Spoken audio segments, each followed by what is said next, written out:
Good afternoon. You're watching Up to Data, a retail news chat show in which we discuss all things technology, digital transformation, and of course data. On today's show, we have Husain Makiya, who is the founder of EGift.com. Thanks so much for joining us here, Husain. Thank you, Shrita.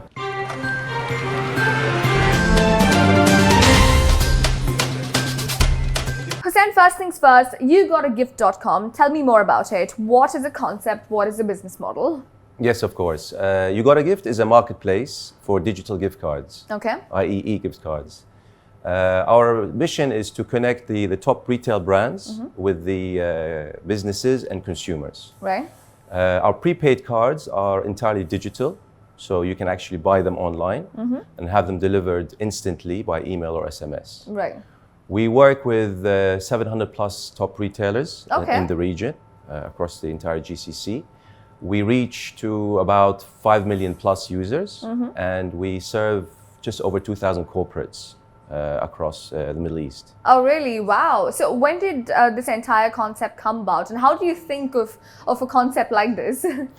Well, the concept or the idea really emerged about 7-8 years ago. It was a personal experience that I had. A friend of mine it was her birthday, and she insisted that we do not get her any gifts other than a gift card from Mall of the Emirates. Yeah.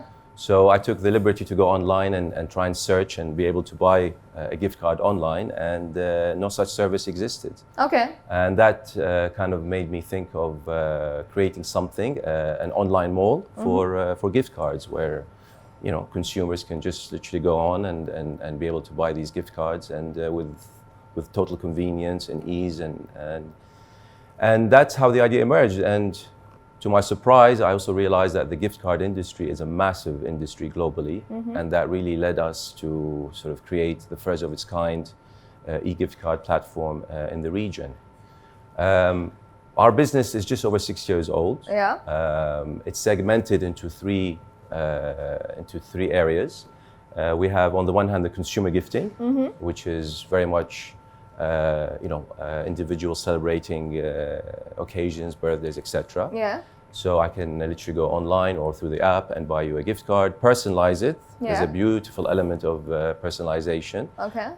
Personal little greetings, messages, cards, even the whole opening experience can be personalized. Right. And then I can, within a couple of minutes, deliver it to you to your email or mobile, and then you can literally take it to the store, flash the barcode at the retailer, and have it redeemed. Right. Okay. So that's our consumer business, and it's very, very much fun and easy to do. The second aspect of our business is what we call employee rewards, which is another big chunk of our business, and is one of the fastest growing segments. Is it? Okay.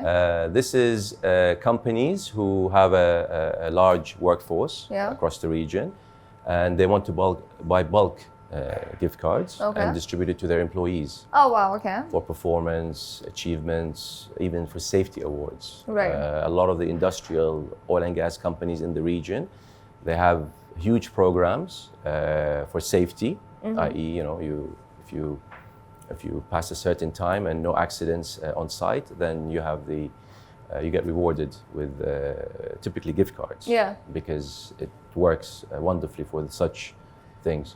Performance, achievements, all sorts of other workplace occasions are also rewarded through gift cards. So that's a very fast growing segment for us. Again, lots of personalizations allowed. So corporates can have their own signature on these gift cards. They add their own personal messages. They can design them. So very effective and very engaging for employees when they receive such a gift. Yeah. And the third element is what we call loyalty rewards. Right. This is very much dealing with the top loyalty programs in the region, banks, telcos, airlines, typically. Yeah. And whereby through API integration, we're able to support their redemption activities. Okay. So we act as a last mile redemption catalog for all these major programs. Oh, wow. Okay. One very popular example in the UAE is Etisalat. Yeah. We are part of the Smiles program, which is a loyalty program.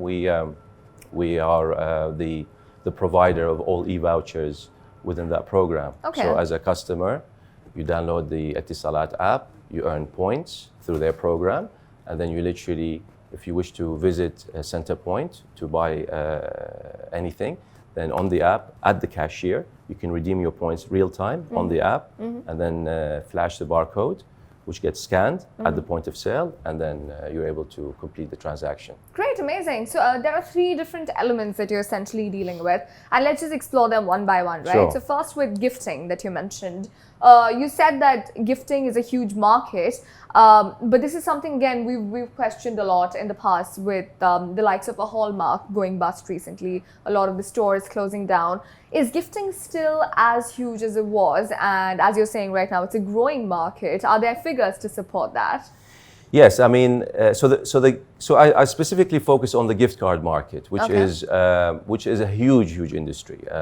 Globally today, it's valued at $620 billion. Okay, wow. And projected to hit $2 trillion by 2027. Really? That's almost a 16% year-on-year growth.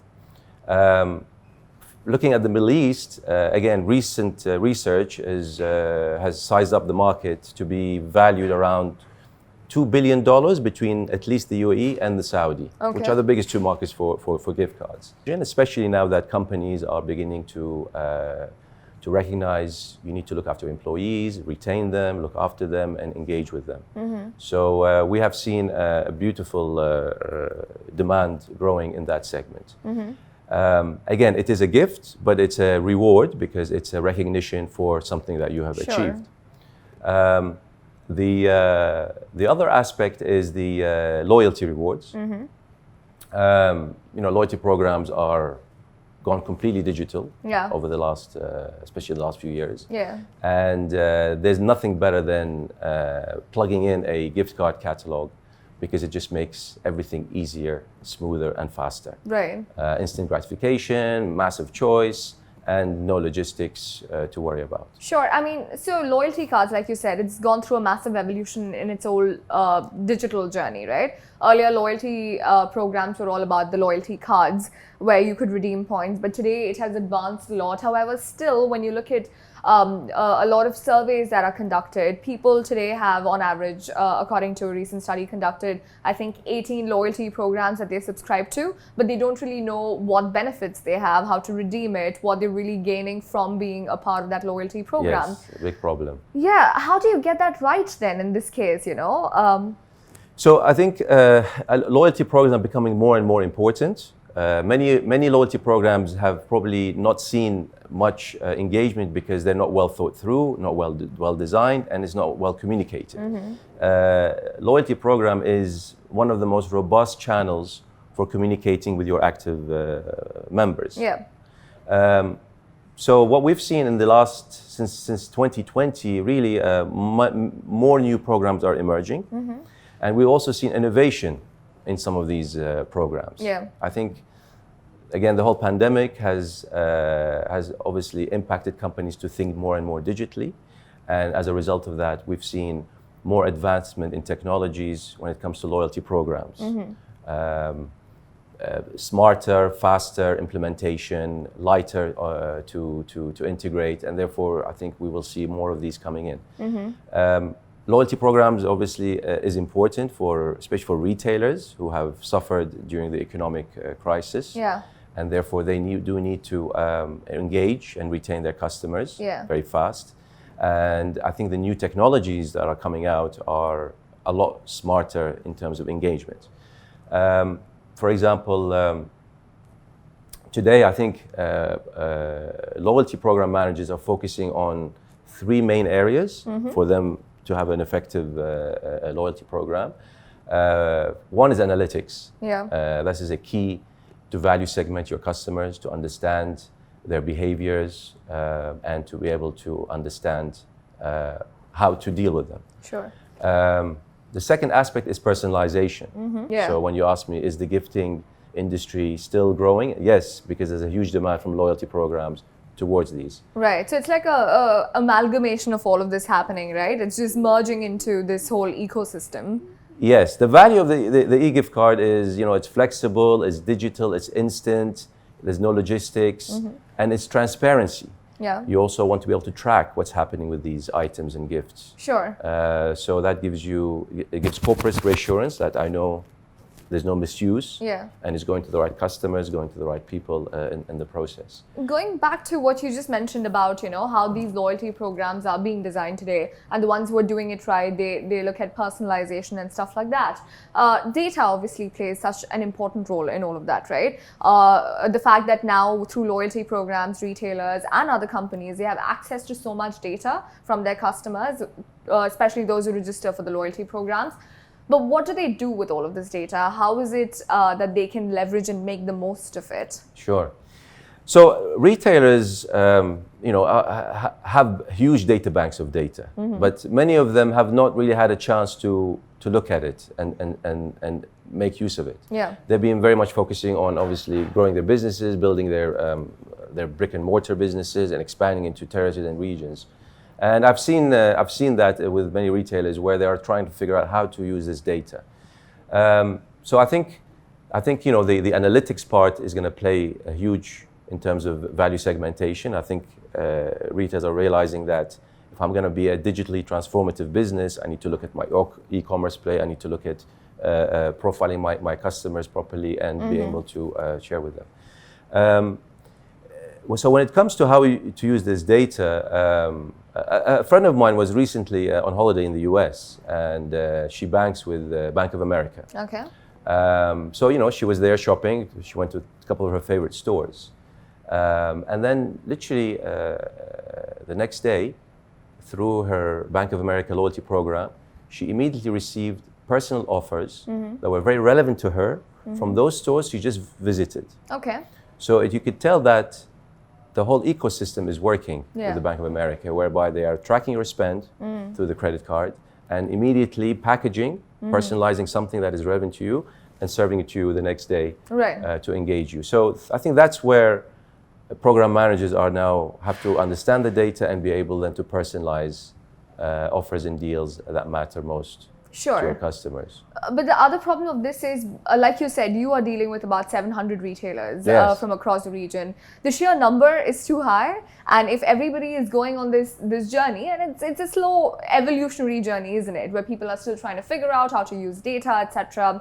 Personalization is something that everybody is jumping on today, but as customers, you can be inundated with so many offers that's there for you, and people are targeting you with advertisements, and we know with the likes of a Cambridge Analytica and stuff, how targeted and how much an app, a store, a retailer, a business can know Yes. about you as a customer. So amidst all of this hype, all of this sort of inundation of information that you are getting as a customer, how do you sieve through it? How do you filter through it as a customer? And how can retailers help with this process? Well, I mean, there's definitely fatigue amongst consumers of having so many loyalty programs and being inundated with lots of options. I think it's not easy to get a loyalty program right. Yeah. There's definitely a challenge in that. I mean, if you look at the region and you try and sort of name one or two clear winners of loyalty programs, you'll struggle to name them because it's not easy. I think the banks and the airlines have been at the forefront Yeah. of loyalty programs, simply because you, especially with banks, you interact with them every day. So you're naturally earning and collecting points, and that's why they have the more sophisticated programs, and they do spend Yeah. on that. But yes, I mean, at the end of the day, it is a race to stand out in this, to bring the right value, to bring the right engagement, and not to flood you with things that don't matter to you. Yeah. Because then you'll disengage. Yeah. And then you will. The other thing that is very important in loyalty programs is not everybody has a lot of points. Yeah. Right? So it's the long tail of points. And then once again, EGift cards have proven to be very effective because you can literally redeem a handful of points and get yourself a small voucher from, let's for Virgin or Centerpoint, say Yeah. 50 dirhams, 100 dirhams, and be able to go and use it at the store and then pay on top of it to attain a bigger transaction. So I think that's what program managers are concerned with, is how do you give the best options, the best choices for your customers to be able to constantly interact and engage and redeem their points without having too many points stuck in the system. Sure. So if you're gonna have to wait to earn 100,000 points to get an upgrade, then you'll switch off. Absolutely. So that's why today EGift Card is a very important redemption option in loyalty programs. Sure. Travel has always been a big thing in loyalty programs. There's always an offering of travel, merchandise traditionally, EGift cards. That's taken a bit of a hit, again, the last couple of years because of travel restrictions. So we've seen a lot of shift from travel redemptions in these programs to EGift cards. Yeah. Again, very useful lifestyle instant. And it's also very flexible, isn't it, with EGift cards? It's more like you said, it's more like a payment solution than really a product or a service. Yes, it's a near cash option. Yeah. So if you're gonna go to Carrefour, then carry yourself with your 100 dirham card and redeem it. So and you can buy anything with it. Gift cards have typically a 12-month validity, and they're usable all year round, regardless of seasonality. Sure. So travel took a big hit. That shift in redemption moved to EGift cards. So almost EGift cards in some programs are doing 50-60% of the volumes of these.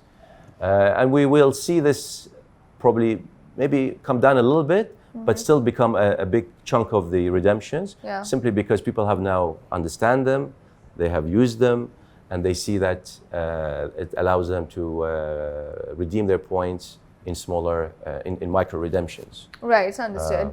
But how do you feel about subscription-based models that are, again, very popular in the Western world, not so much here?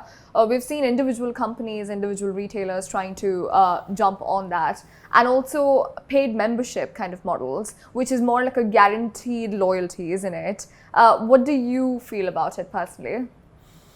Look, I mean, I think there's different models out there. I think the consumer is very conscious today of paying. I think he's looking for value. He's looking to dig down into his points and find out what he can do with them. So, unless there's a very high value proposition that he cannot get or is quite unique, maybe he will consider it. But I think at the moment we should be really concerned about understanding our customers and giving them options to reduce their point liability. Right. And that's a start to building a loyalty with that brand, because they understand you, they get you, and they're helping you to enjoy your points, which you have earned over many years. Right. So I see this is the first layer, and whoever does it best will stand out very quickly. Right, okay, so then merging both the conversations, or both the verticals of the conversation we've had now, with the whole gifting market and the loyalty, where do you see the future of these industries moving towards, and how is it going to merge to provide this great experience, product and service for the customers today?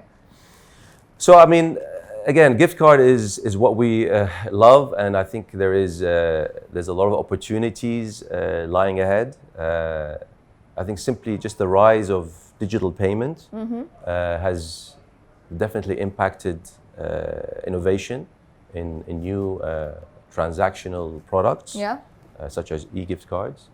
I think today, first of all, customers are buying gifts digitally. They're beginning to sort of appreciate the value of that, and I think traditionally it used to be the younger generation. Now we're seeing our generation also engaging on buying gift cards online. Yeah. But what we're still missing is a lot of the buy for yourself transactions. So again, in gaming, it's a very common behavior where you go and you top up your credits. And this is a high value frequency transactions. I think we're going to see more of that happening over the course of the next few years, because the gift card is now seen as a transactional solution. A lot of new markets are driving demand for more sophisticated products. China, Japan, even Australia. who are really at the forefront of technology are increasingly driving e-gift card transactions through different use cases.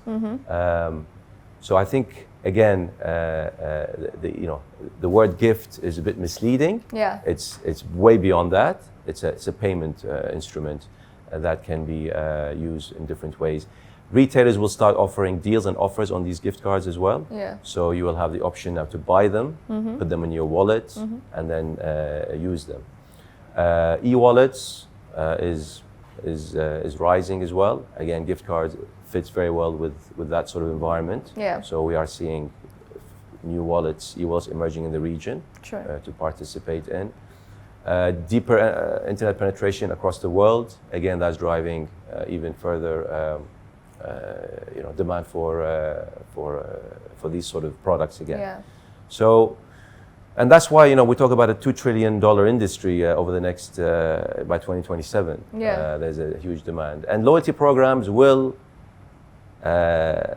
remove all the merchandise offers that they used to have and move into a much more digital environment that is engaging, relevant to its customers. Yeah, and more personalized and relevant, right? Absolutely, it has to be. Yeah. Customers today, they know what they want and they want it now. Yeah. And that's why a digital solution is a must. And analytics is a huge part of these programs. You really have to know how to communicate, personalize your messages, time it right, and all of this is available. It's just retailers don't have teams who understand this stuff yet.